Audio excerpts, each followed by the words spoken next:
تو جتنا بھی دین کا بنیادی طور پہ لٹریچر تھا یہ سب کا سب عربی میں تھا اور فارسی میں تھا،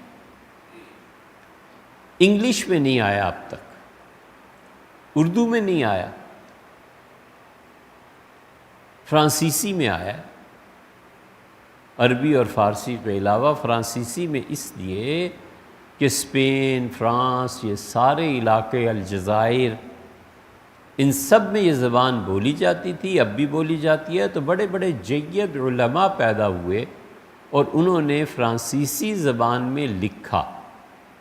تو فرینچ میں جتنا اسلام پہ لکھا گیا ہے انگلش میں نہیں لکھا گیا، تو زبان بھی نہیں آتی۔ اور شعور کا حال یہ ہے کہ تنقید کسی بھی علم میں جو نمائندہ ہوتے ہیں ان کے افکار پر کی جاتی ہے، بچوں کو دیکھ کے تھوڑا ہی کوئی معیار بناتا ہے۔ ہم جس تصوف کی بات کرتے ہیں اور صوفیاء کرام رحمہم اللہ جس تصوف کی دعوت دیتے ہیں، اس کے ساتھ سلوک یہ ہے، اور بڑا خوبصورت نعرہ ہے، بڑا خوبصورت۔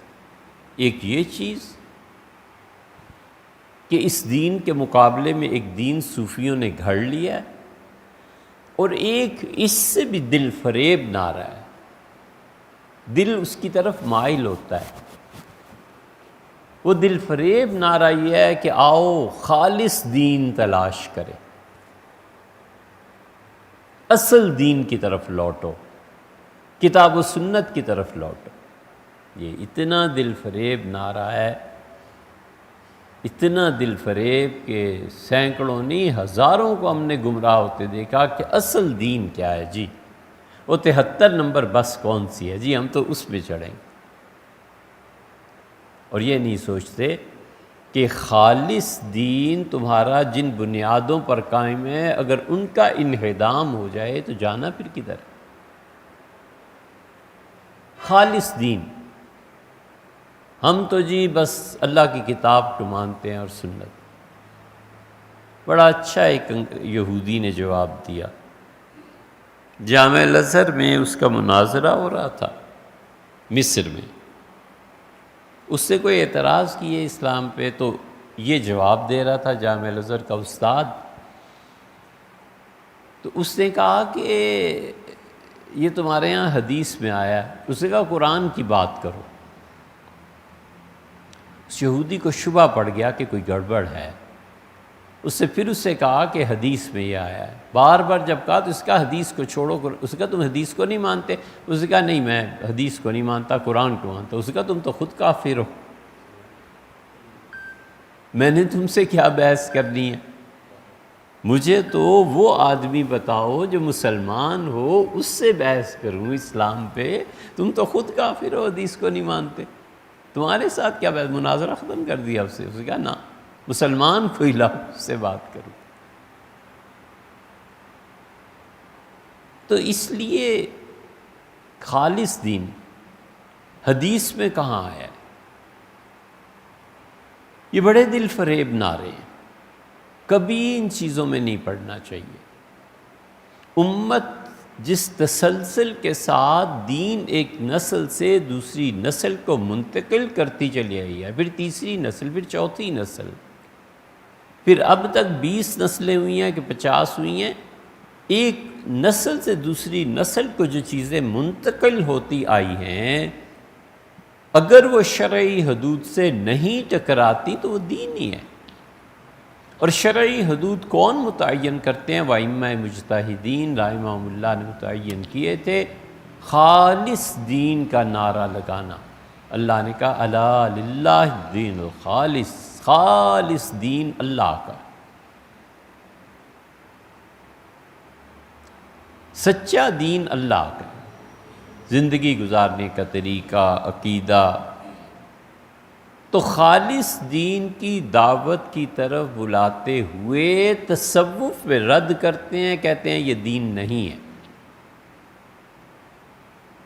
بھنگ پینا دین نہیں ہے۔ تو ہم نے کون سا کہا وہ دین ہے؟ یہ تو اس سے بات کرو نا جو بھنگ پینے کو دین کہتا ہے، تو نہیں کہتا۔ ہم تو نہیں کہتے کہ یہ خرافات دین ہے، اس لیے بڑا دل فریب نعرہ ہے۔ اور علم کا حال یہ ہے، میں ایسے ہی ایک دو مثالیں آپ کو دیتا ہوں، یہ نہیں ہے کہ کوئی اس کی وکالت کر رہا ہوں۔ ملنگ ٹائپ کے لوگوں کو آپ نے دیکھا ہوگا، ڈالیاں لے کے جاتے ہیں، ننگے پاؤں جاتے ہیں۔ تو ایک صاحب نے مثال اسی کی اور بھی دو تین مثالیں دی، ایک مثال کی بھی تھی۔ انہوں نے کہا یہ ہے تصوف آپ کا۔ گاڑی میں سفر تھا تو وہ بریمام پہ جا رہے تھے، ننگے پاؤں ڈھول بج رہے ہیں کہ یہ ہے تصوف تمہارا۔ میں نے کہا اس میں سے کیا چیز آپ سمجھتے ہیں کہ اسے ہم تصوف کہتے ہیں؟ اور ڈھول پیٹنے کو تو نہیں نا کہتے، اس اچھل کود کو تو نہیں کہتے۔ کہ یہ ننگے پاؤں، اتنی گرمی۔ تو بار بار حدیث کے حوالے دیتے تھے۔ میں ان سے کہا کہ آپ کو پتہ ہے کہ سیدنا عمر رضی اللہ عنہ جب عید کی نماز پڑھانے صحرا جاتے تھے تو ننگے پاؤں جاتے تھے۔ کسی نے پوچھا امیر المومنین آپ ننگے پاؤں جاتے ہیں؟ تو انہوں نے کہا عیدگاہ یہ اللہ کے شاعر میں سے ہے، وہ ایسی چیزوں میں سے ہے جسے دیکھ کے خدا یاد آتا ہے، تو میں اس جگہ کے ادب اور احترام میں ننگے پاؤں جاتا ہوں کہ اللہ کی جگہ ہے، اللہ کے گھر ہے، اللہ کی یاد دلاتی۔ اور یہی سیدنا علی رضی اللہ عنہ کے متعلق بھی آتا ہے۔ انہوں نے کہا جو چیز تمہیں اللہ کی یاد دلائے اس کی تعظیم کرو، اور اس تعظیم میں عیدگاہ کو ننگے پاؤں جاتا ہوں، مسجد کی طرف ننگے پاؤں چل پڑتا ہوں۔ میں نے کہا تب انہوں نے کیا کیا تھا؟ یہ بے اختیار فرمایا ہے حدیث میں آیا ہے کہ جی ہاں حضرت تھوڑا سا اور پڑھیں۔ ہر چیز اس کو گمراہی قرار دینا یہ سختی نہیں چاہیے، لوگوں پر کے ساتھ نرمی کا رویہ چاہیے، ہر ایک پہ رد، ہر ایک پہ رد غلط باتیں۔ بہت سی چیزیں صحابہ کرام رضی اللہ عنہم سے ثابت،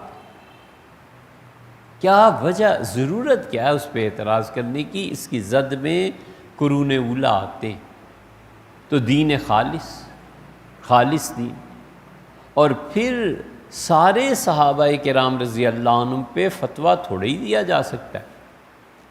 خود یہ بات سمجھنے کی ہے کہ صحابہ کرام رضی اللہ عنہم میں کچھ فتوے تھے جو کچھ انہوں نے اجتہاد کیا اس بنا پر، یا جو ان کی شخصی حالت تھی اس بنا پر، بس امت نے نہیں مانا،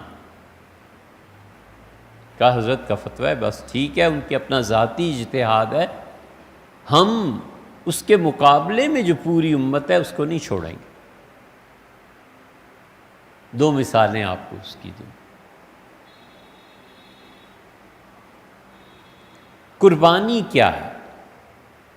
عبداللہ ابن عباس رضی اللہ عنہما نے بازار سے گوشت منگوایا اور تقسیم کیا، اور انہوں نے کہا قربانی ہے اس 10 ذی الحج کو عید کے دن اپنے دوستوں کی دعوت کرنا، گوشت بانٹنا، قربانی یہ ہے۔ کسی نے ابن عباس رضی اللہ عنہما کے اس فتوے پر عمل نہیں کیا۔ ٹھیک یہی چیز حضرت بلال رضی اللہ عنہ سے پوچھی گئی کہ حضرت یہ قربانی کیا ہے؟ تو انہوں نے کہا ایک جان اللہ کے حضور میں پیش کرنا، اور مرغا منگوایا اور اس کو ذبح کیا اور فرمایا میری قربانی ہو گئی۔ اسی وجہ سے اہل حدیث حضرات کے ہاں ایک بہت بڑے مفتی اور بڑے قابل اعتماد بظاہر بزرگ تھے، انہوں نے بھی فتویٰ اس پہ دیا کہ قربانی مرغے کی بھی جائز ہے، اور وہ فتویٰ اصل میں حضرت بلال رضی اللہ عنہ۔ سیدنا عمر رضی اللہ عنہ سے پوچھا گیا، یہ دیکھو اجتہاد اور دماغ کا فرق کتنا ہے۔ انہوں نے کہا اللہ نے قرآن میں 8 جانوروں کو ذبح کرنا، ان کا گوشت جائز قرار دیا ہے۔ اللہ نے کہا ہے کہ وَمِنَ الْبَقَرِ اثْنَيْن، اور جو بڑے جانور ہیں گائے اور بیل، وَمِنَ الْمَعْزِ اثْنَيْن، اور دو بھیڑ اور دمبا، بکرا اور بکری، اونٹ اور اونٹنی، یہ 8 جانور ہیں، قربانی ان میں رہے گی، اس کے بغیر قربانی نہیں ہوگی۔ پوری امت نے اسے مانا، اور قرآن کا حوالہ حضرت عمر رضی اللہ عنہ نے دیا۔ کون انحراف کر سکتا ہے؟